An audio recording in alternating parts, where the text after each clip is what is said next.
Donnie and Dolly. The team is supported by ableauctions.ca. Closing your business? We can help. And King of Floors, your vinyl, laminate, and engineered flooring superstore.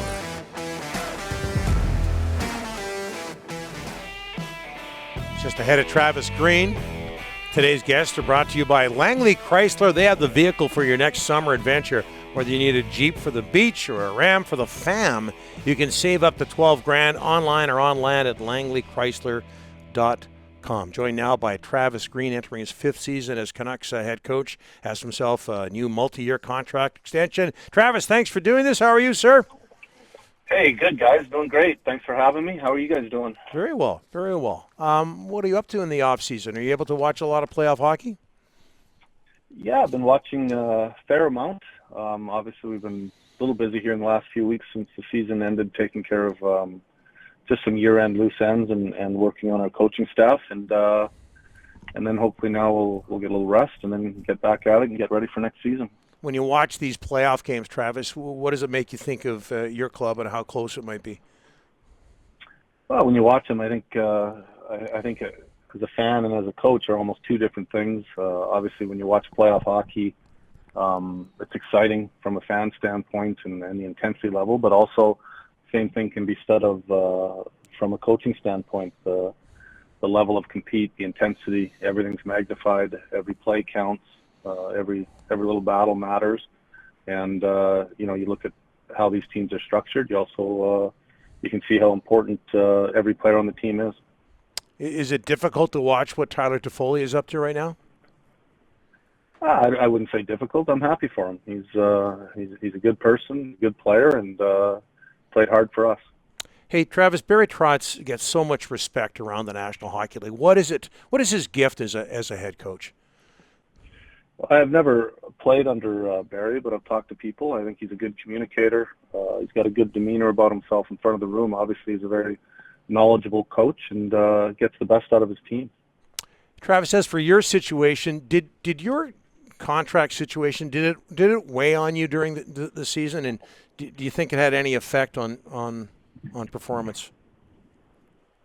I don't think it had any effect on our team's performance, but I think in the back of your mind, whenever, if I'm being honest, whenever anyone's in the last year of a contract, you're going to think about it.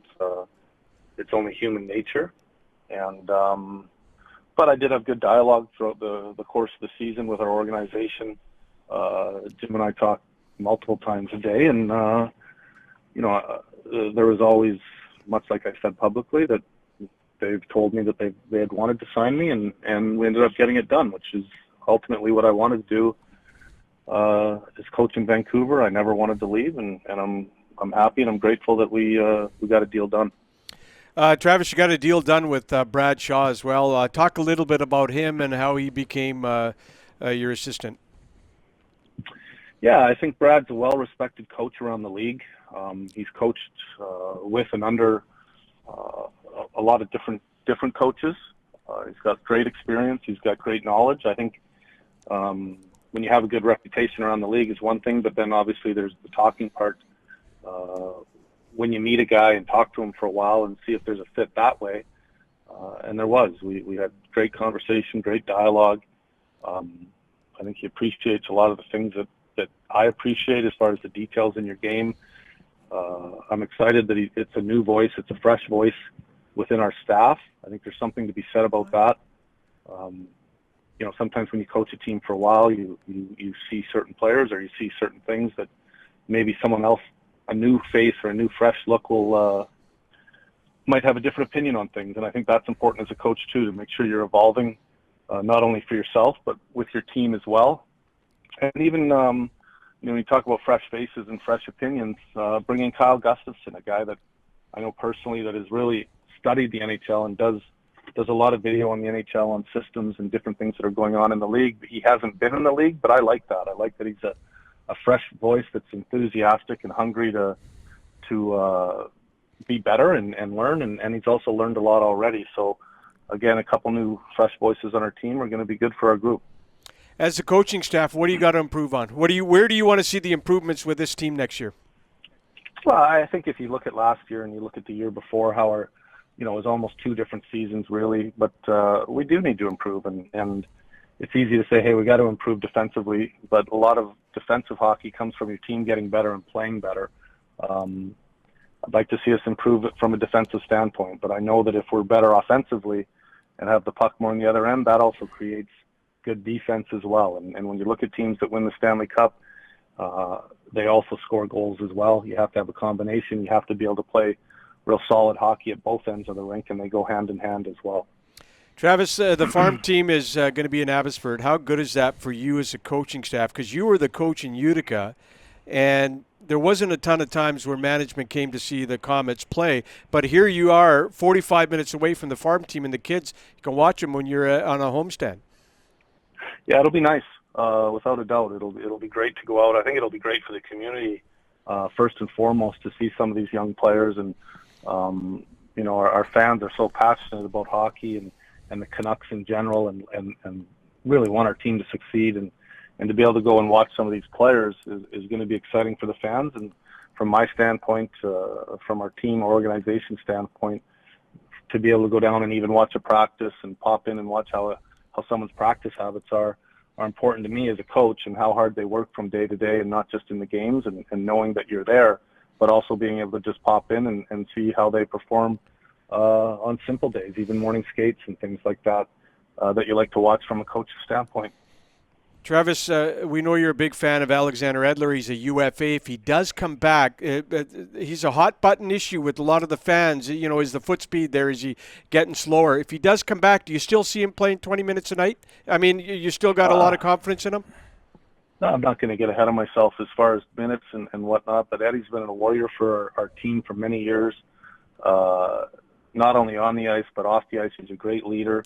I haven't done my year-end meeting with Eddie yet to see where he stands mentally, but I will say that this guy's done a lot for our organization.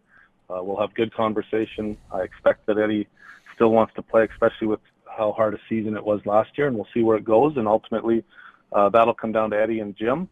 But the 4 years that I've coached Eddie, he's been nothing but a great person to coach, a great player to coach. And yes, there were times that probably he played too many minutes for his age and whatnot, but sometimes you do that as a coach when a guy's slotted into that spot. So, again, this guy's a fantastic individual, and he's been great for our group and our organization for many years.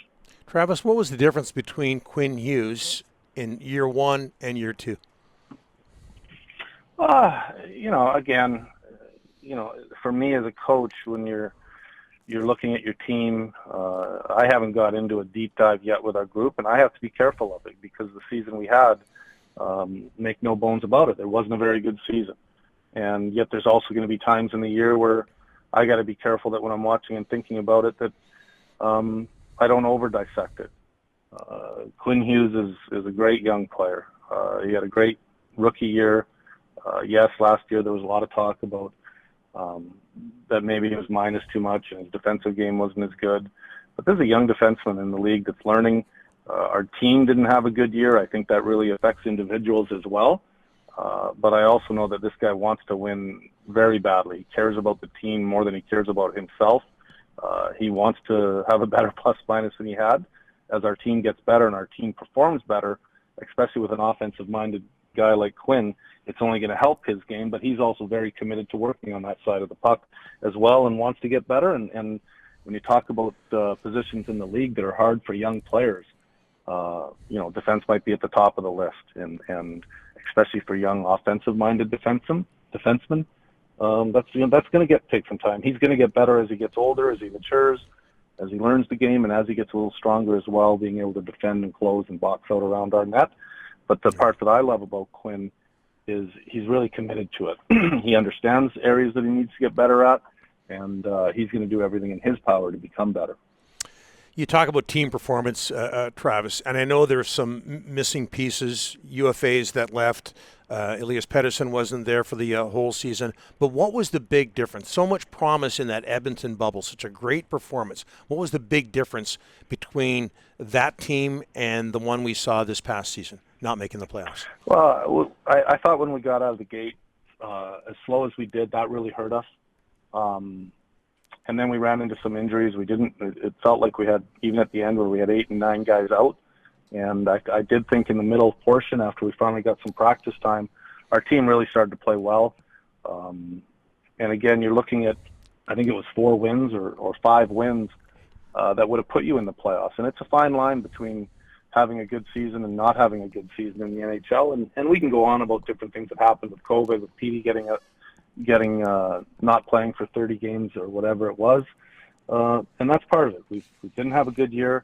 I'm not going to dwell on it. I'm going to try to study it and learn from it as well. And but next year for us, I can tell you, our whole team's excited. Our group's excited to get back. They have a lot of belief in themselves. And I know our organization is going to be aggressive to make the team better. Rick? Travis, when is the Sedin twins announcement? You're asking the wrong guy about that, Mr. Scoopster. No. You know when it is. But the Sedin twins joining the organization, Travis, what would that mean? You coached them in their final game. Well, if they ever did and they decided that they wanted to get back into the game, I can tell you that coaching these 2 guys was definitely good for me. They're smart people. They're smart individuals. They're honest. They work hard. Any organization, obviously ours, if we were lucky enough to have them involved in it that way, we'd be lucky. Okay, one more, Travis. During COVID, obviously there was a period when NHL games weren't being played, so you had a lot of vintage games on television. You're all over the place. For one thing, I didn't realize you were the guy who tapped Kovalev in that infamous playoff moment, but also 05-06, you were playing for Boston when Sidney Crosby played his first home game in Pittsburgh. He scored, you scored. You guys won in overtime. Boston won in overtime. What do you remember about that special night? To be honest, I don't remember a lot. I have seen it on TV a few times. I haven't sat and watched it, but I do remember Sidney coming into the league and how impressed I was with him. And it wasn't necessarily his skill, but it was his compete level, his drive, even little things. I remember his rookie season. As a face-off guy, as a centerman in the league, you learn quickly who you can take advantage of, who you can beat. And I think that's part of being a veteran in the league. And I remember going against him as a rookie, and I remember him coming back in his second year, how much better he had gotten. And, that's the mark of a guy that's a great player, a future Hall of Famer, when not only is he highly skilled, and you could see it right away, but he really wanted to be great at every part of his game, and he worked on it. And I think that's a good example for other young players that want to be superstars in the league. Your drive and your compete to become better and become elite doesn't stop. It starts from day one, and it doesn't stop until you finish playing. And that usually ensures that you're going to have success. And I think if you look at all the great players in the league over time and over years, 99% of them, it wasn't just natural. It was that commitment to just becoming the best and the elite in the world. It takes a lot of work and dedication, and he definitely has it. Rick has just shot me a note here. He says you're okay to join us in the next segment as well. Is that right, Travis? He's got a golf. He golfs 7 days a week. I'm sure he's at a golf course right now. Okay, Travis. Someone's not a sandbagger like Rick. No, he's just like me. He's bad. Hey, Travis, thanks for this. Above and beyond. Thank you, sir. All right, guys. Thanks for having me.